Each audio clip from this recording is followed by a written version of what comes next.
The technical, vocational education and training sector has been identified as a major platform for producing skilled human resources required by all sectors to drive the Vision 2030 pillars.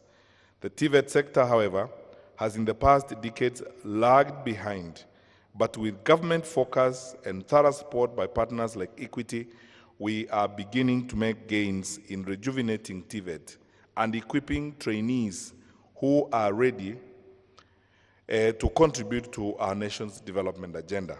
A key challenge that we must move away from is the idea that TVET education is less prestigious and of lower value than university qualifications.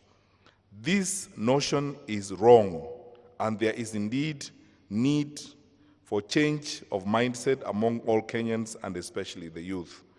TVET ought to be a destination of choice for those who wish to acquire the skills required to move this country to the next level of economic development.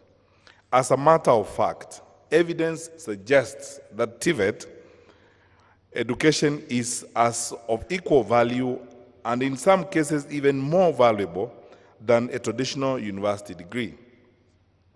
A recently released study by the World Bank indicates that, and I quote, countries that have successfully transitioned from low to middle income status and in turn from middle to high income status have appropriately balanced academic and professional qualifications, unquote.